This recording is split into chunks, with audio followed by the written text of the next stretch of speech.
Hello students, I am Shalu Rajput on my YouTube channel we do it. आज का हमारा topic है human settlement, transport and communication. इस chapter के अंतर्गत हम मनुष्यों ने किस प्रकार से व्यवस्थित जीवन आज के समय में जीते हैं उसके बारे में, वहाँ की परिवहन सुविधा और संचार सुविधा, इन सब के बारे में डिस्कस करेंगे। आज का जो हमारा टॉपिक है वो है ह्यूमन सेटलमेंट, यानी कि मानव का व्यवस्थित जीवन के बारे में हम चर्चा करेंगे।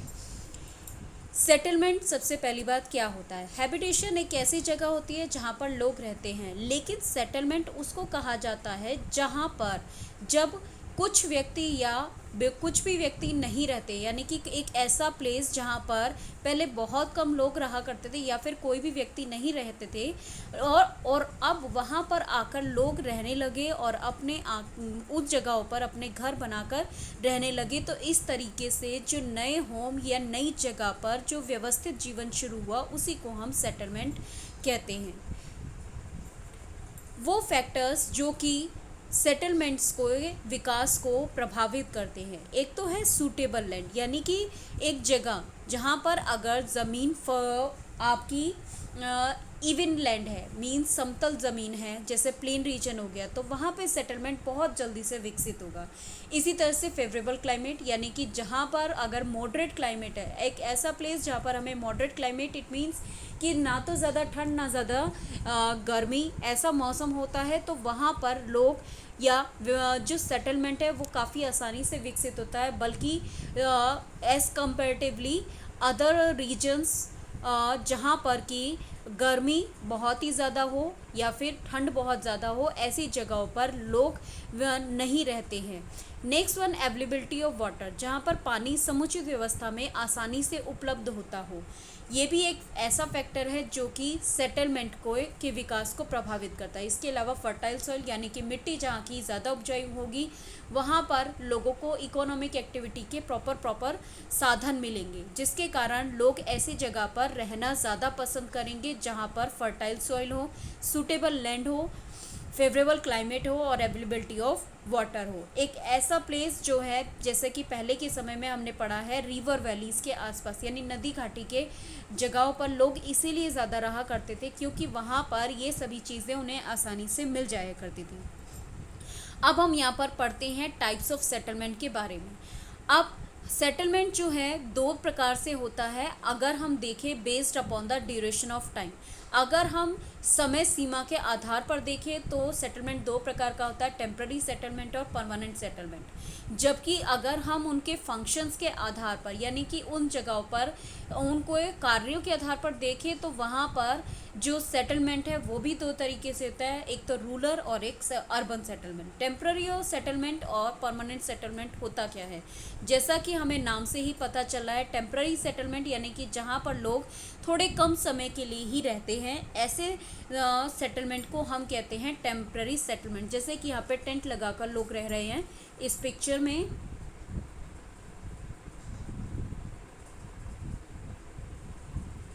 ये देखिए यहाँ पर हमें दिखाई दे रहा है, ये जो रीजन है ये टेम्पररी सेटलमेंट का एक एग्जांपल है क्योंकि यहाँ पर लोग टेंट में रह रहे हैं। अब परमानेंट सेटलमेंट यानी कि वहाँ जहाँ पर लोग जो है काफ़ी मतलब अपने घर बनाकर बड़े अच्छे से सही ढंग से व्यवस्थित तरीके से रहते हैं, वो जगह को, या फिर ये कह लीजिए जहाँ पर लोग लंबे समय से अपने घरों को बनाकर रह रहे हैं, उस जगहों को हम परमानेंट सेटलमेंट की कैटेगरी में रखते हैं। अब हम बात करें प्राइमरी फंक्शंस के आधार पर तो रूरल और अर्बन सेटलमेंट। रूरल सेटलमेंट एक ऐसी जगह है जो ज़्यादातर विलेजेस को हम रूरल सेटलमेंट कहते हैं। क्यों? क्योंकि यहाँ पर जो लोग हैं वो ज़्यादातर प्राइमरी एक्टिविटी में इन्वॉल्व रहते हैं। Primary activity it means agriculture, ठीक है, एग्रीकल्चर हो गया, फिशिंग हो गया, फॉरेस्ट्री हो गया, क्राफ्ट वर्क हो गया। यहाँ के ज़्यादातर लोगों की इकोनॉमिक एक्टिविटी का जो सोर्स है वो ज़्यादातर यही है, मीन्स इनके काम करने के साधन, कमाई के जो साधन है वो यही हैं। वो एग्रीकल्चर, फिशिंग, फॉरेस्ट्री ऐसे ही कार्यों में इन्वॉल्व रहते हैं, जिसके कारण इनको उनके फंक्शंस के आधार पर विलेजेस को रूरल सेटलमेंट की संज्ञा दी गई है। ठीक है। यहाँ पर ज़्यादातर घर भी स्टोन्स, मड या क्ले या स्टोन से बने होते हैं, लेकिन आज के समय में डेवलपमेंट होता जा रहा है तो हम उस चीज़ को रिकॉग्नाइज नहीं कर सकते। नेक्स्ट वन अगर हम बात करें तो रूरल का अपोजिट है अर्बन सेटलमेंट। यहाँ के जो लोगों का मेन फंक्शन है वो ज़्यादातर नॉन एग्रीकल्चरल एक्टिविटी से संबंधित है, यानी कि जहाँ पर लोग गैर कृषि कार्यों में इन्वॉल्व रहते हैं, जैसे कि industry, trade, commerce, service, transportation, इस तरह के। या कह लीजिए यहाँ के जो लोग हैं अर्बन यानी कि शहरों में जो लोग हैं वो ज़्यादातर सेकेंडरी और टर्शरी एक्टिविटी में ज़्यादा इन्वॉल्व रहते हैं, इसीलिए उनके वर्क के आधार पर इन्हें क्या कहा गया है, अर्बन सेटलमेंट कहा गया है। यहाँ पे ज़्यादा घनी आबादी होती है और अर्बन सेटलमेंट का एग्जाम्पल है सिटीज़ एंड लार्ज टाउन्स, जबकि रूरल सेटलमेंट का एग्जाम्पल्स है विलेजेस। तो लेट्स वी नो आगे more about the types of settlement. Settlements की हमने इसको classification of settlement is shown is in the form of chart. हमने यहाँ पर एक चार्ट के ज़रिए से यहाँ पे समझाया है कि सेटलमेंट दो तरीके से होता है, एक तो टेम्प्ररी और एक परमानेंट। यहाँ पर परमानेंट सेटलमेंट भी दो तरह का होता है, एक तो रूरल और एक अर्बन। रूरल सेटलमेंट का आपका एग्जांपल है विलेजेस, जबकि अर्बन सेटलमेंट का आपका एग्जांपल है सिटीज़ एंड लार्ज टाउन्स। अब यहाँ पर रूरल है, रूरल को भी दो कैटेगरीज में है, जबकि यहाँ पर हम चार तरह की क्लासिफिकेशन में उसको रीड करेंगे। यहाँ पे दो तरह का कंपैरिजन है, एक तो आइसोलेटेड और एक कॉम्पैक्ट। आइसोलेटेड मतलब दूर दूर और कॉम्पैक्ट मतलब पास पास। चलिए आगे पढ़ते हैं रूरल सेटलमेंट। यहाँ पर हम अगर आइसोलेटेड रूरल सेटलमेंट को हमने चार कैटेगरी में डिवाइड किया है, एक तो आइसोलेटेड सेटलमेंट और एक compact settlement, third one is dispersed and fourth one is linear settlement. अब हम इसको इस पिक्चर के ज़रिए से आसानी से समझते हैं। देखिए एक सेकेंड, देखिए न्यूक्लिएटेड क्या है। न्यूक्लिएटेड में सारे घर आसपास हैं, ठीक है। ये रोड का एरिया है, ये जो लाइनें खींची दिखाई दे रही हैं आपको, ये रोड एरिया है और रोड एरिया के आसपास सभी जगह कॉम्पैक्ट मतलब एक दूसरे के बहुत ही ज़्यादा क्लोज हैं ये सभी जितने भी घर हैं। तो यहाँ पे सड़कें भी बहुत पास पास हैं, इसीलिए इस तरह के जो सेटलमेंट को हम क्या कहते हैं, न्यूक्लिएटेड या कॉम्पैक्ट सेटलमेंट, यानी कि बहुत ही खिंचा पिंचा या संकीर्ण। अब हम बात करें उसी का ऑपोजिट डिस्पर्स्ड में जो हैं सड़कों के आसपास हैं लेकिन बहुत दूर दूर हैं, डिस्टेंस काफ़ी ज़्यादा है। अगर यहाँ पे बात करें डिस्पर्स्ड का, तो डिस्पर्स्ड जो सेटलमेंट है ये ज़्यादातर ऐसे हो गए जैसे फॉरेस्टेड रीजन में, माउंटेनियस रीजन में या डेजर्टेड रीजन में, जहाँ पर लोग ज़्यादातर बहुत ही मतलब काफ़ी लार्ज एरिया में बहुत ही कम घर आपको देखने को मिलते हैं।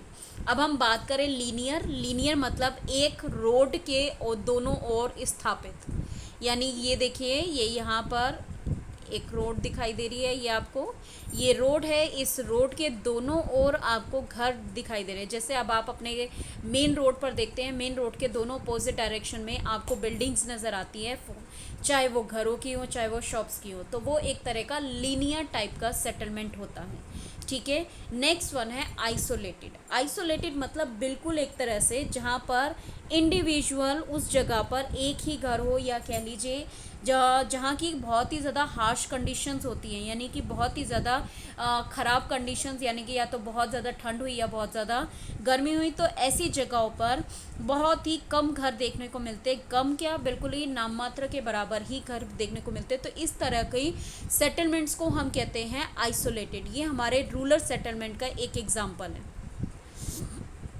चलिए अब आगे हम बात करते हैं अर्बन सेटलमेंट के बारे में।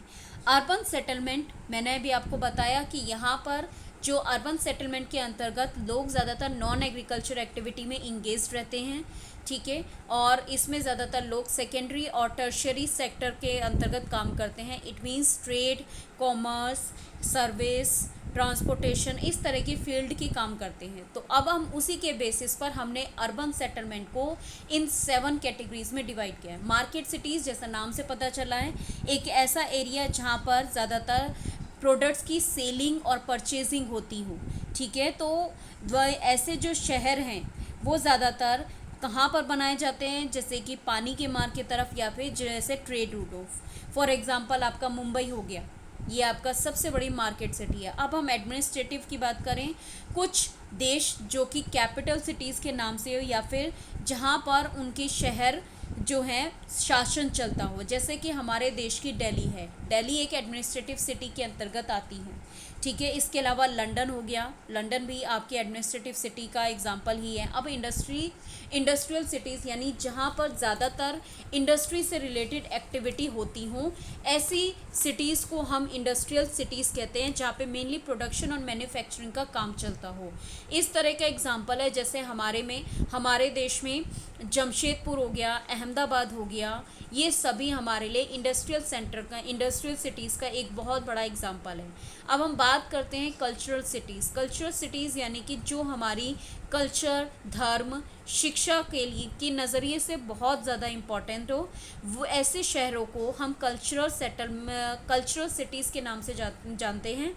जैसे एग्जांपल हो गया हमारा मथुरा, और आज के समय में मोस्ट इम्पॉर्टेंट जो कल्चरल सिटी है वो है अयोध्या, ठीक है। नेक्स्ट वन डिफेंस सिटी यानी कि जहाँ पर ज़्यादातर मिलिट्री एक्टिविटी चलती हों, ऐसे सेंटर्स को हम कहते हैं डिफेंस सिटीज़।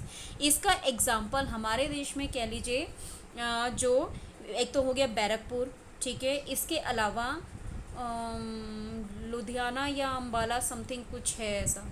चलिए अब जंक्शन टाउन की बात करें, एक ऐसा नगर जो कि ज़्यादातर मेनली किससे जुड़ा हुआ, रोड और रेलवे से ही जुड़ा हुआ हो, या फिर जहाँ पर ज़्यादातर कनेक्टिविटी रोड और रेलवेज़ के माध्यम से हो, तो ऐसे नगरों को हम जंक्शन टाउन के नाम से जानते हैं। इस तरह का सबसे बड़ा एग्जांपल है हमारा न्यू दिल्ली। जितने भी एडमिनिस्ट्रेटिव सिटीज़ होंगे वो सभी हमारे जंक्शन टाउन होंगे क्योंकि उन्हें पूरे देश से कनेक्ट करने का एक लिंक तैयार किया जाता है। इसी तरह से रिजॉर्ट टाउन नाम से पता चला है, जो कि रिजॉर्ट किस लिए होते हैं, घूमने फिरने की एक्टिविटी के लिए, जहाँ पे लोग रिक्रिएशन का वर्क करते हैं।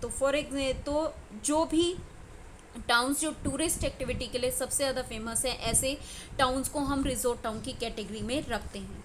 तो आज का हमारा जो टॉपिक था ह्यूमन सेटलमेंट, वो हमारा कंप्लीट होता है।